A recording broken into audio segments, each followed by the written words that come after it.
સરકારી યોજનાઓની માહિતી મેળવવા સબસ્ક્રાઇબ કરો અમારી ચેનલ સંજુ માહિતીને।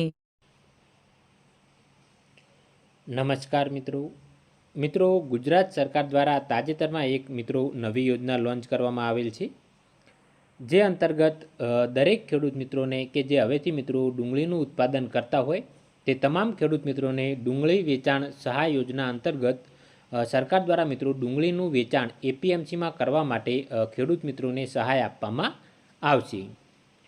અને અગાઉ જે ખેડૂત મિત્રોએ 1 એપ્રિલથી લઈ અને 31મી મે 2025 સુધી એપીએમસીમાં વેચાણ કરેલ હોય તે ખેડૂત મિત્રોને પણ આ યોજનાનો લાભ આપવામાં આવશે। સરકાર દ્વારા ખેડૂત મિત્રોને ડુંગળીનું વેચાણ કરવા માટે પ્રતિ ક્વિન્ટલ 200 રૂપિયા લેખે સહાય ચૂકવવામાં આવશે અને વધુમાં વધુ દરેક ખેડૂત મિત્રોને 250 ક્વિન્ટલ માટે આ સહાય સરકાર દ્વારા ચૂકવવામાં આવશે।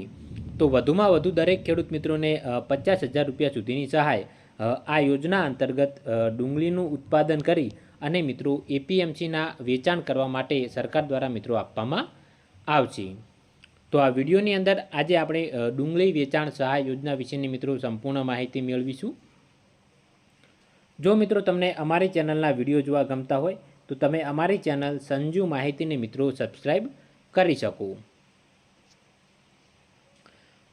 ઓનલાઈન અરજી તમારે આઈ ખેડૂત પોર્ટલ પર કરવાની રહેશે। ઓનલાઈન અરજી કરવાની છેલ્લી તારીખ 15 જુલાઈ 2025 છે। તો તે પહેલાં જે પણ ખેડૂત મિત્રોએ એપીએમસીમાં ડુંગળીનું વેચાણ કરેલું હોય તે ખેડૂત મિત્રોએ ઓનલાઈન અરજી આઈ ખેડૂત પોર્ટલ પર કરવાની રહેશે। ઓનલાઈન અરજી તમારે આ યોજનાની અંદર કરવાની રહેશે, જેનું નામ છે રાજ્યના ડુંગળી ઉત્પાદન કરતા ખેડૂતોને માર્કેટ ઇન્ટરવેન્શન સ્કીમ હેઠળ પ્રાઇસ ડેફિશિયન્સી પેમેન્ટ યોજના અંતર્ગત સહાય। તો આ યોજનાની અંદર ખેડૂત મિત્રોએ અરજી કરવાની રહેશે।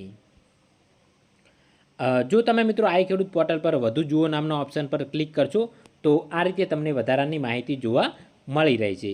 આ માહિતીમાં શું લખેલું છે તે આપણે વિગતવાર માહિતી મેળવીએ। મહત્તમ સહાય દરેક ખેડૂત મિત્રોને 50,000 રૂપિયા સુધીની મળવા પાત્ર થશે, એટલે કે 50,000 મહત્તમ સહાય દરેક ખેડૂત મિત્રોને મળશે। પ્રતિ ક્વિન્ટલ 250 રૂપિયાની સહાય સરકાર દ્વારા ચૂકવવામાં આવશે અને વધુમાં વધુ 250 ક્વિન્ટલની મર્યાદામાં આ સહાય સરકાર દ્વારા ચૂકવવામાં આવશે।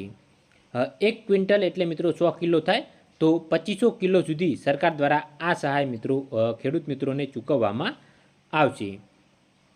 જે પણ ખેડૂત મિત્રોએ 1 એપ્રિલથી લઈ અને 31મી મે 2025 સુધી એપીએમસીમાં વેચાણ કરેલ હોય તે તમામ ખેડૂત મિત્રોને આ યોજનાનો લાભ મળવા પાત્ર થશે। સમય મર્યાદામાં સરકાર દ્વારા ફેરફાર કરવામાં આવી શકે છે। હવે શરતોની વાત કરીએ કે કયા કયા ખેડૂત મિત્રોને આ યોજનાનો લાભ મળવા પાત્ર થશે। આ સહાય રાજ્યની તમામ એપીએમસીમાં ડુંગળી વેચનારા ખેડૂતોને લાભાર્થી દીઠ અથવા તો ખાતા દીઠ મહત્તમ 250 ક્વિન્ટલ માટે જ મળવા પાત્ર રહેશે। એટલે કે તમને ખાતા દીઠ અને અથવા તો લાભાર્થી દીઠ બેમાંથી કોઈ પણ એક રીતે આ યોજનાનો લાભ મળશે। જો કોઈ ખેડૂત પાસે એક કરતાં વધુ જમીનના ખાતા ધરાવતા હોય તે કિસ્સામાં તે ખેડૂતને મહત્તમ 250 ક્વિન્ટલની મર્યાદામાં જ સહાય મળવા પાત્ર થશે। એટલે કે જો તમારે જમીનના 8ના 1થી વધારે ઉતારા નીકળતા હોય તો તમને કોઈ પણ એક ઉતારા માટે આ સહાય મળવા પાત્ર થશે। જો કોઈ જમીનના ખાતામાં એક કરતાં વધુ ખાતેદાર હોય તો તેવા કિસ્સામાં ખાતામાં સમાવિષ્ટ ખેડૂત ખાતેદારો પૈકી કોઈ પણ એક વ્યક્તિને 250 ક્વિન્ટલની મર્યાદામાં સહાય મળશે। જો તમારે સંમતિપત્ર તેનું રજૂ કરવાનું રહેશે અને ત્યારબાદ જેટલા પણ નામ હોય તે રીતે તમારે વ્યક્તિગત 250 ક્વિન્ટલની મર્યાદામાં જે સહાય મળે તે પ્રમાણે પછી તમારે ભાગ પાડવાનો રહેશે।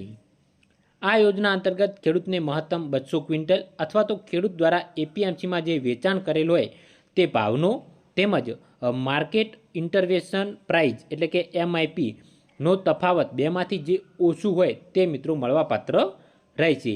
એટલે કે સરકાર દ્વારા જે ભાવ ડુંગળીનો નક્કી કરવામાં આવે છે તે અને તમે જે એપીએમસીમાં વેચાણ કરેલ છે તે ભાવ, આ બંને વચ્ચેનો જે તફાવત લેવામાં આવશે અને તેનો જે ભાવ નીકળશે તે પ્રમાણે તમને સહાય ચૂકવવામાં આવશે।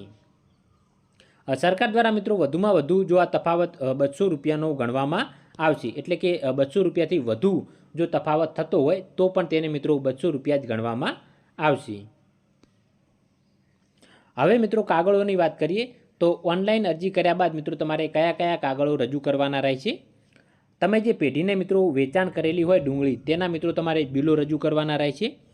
એપીએમસીનો મિત્રો ગેટ પાસ રજૂ કરવાનો રહેશે.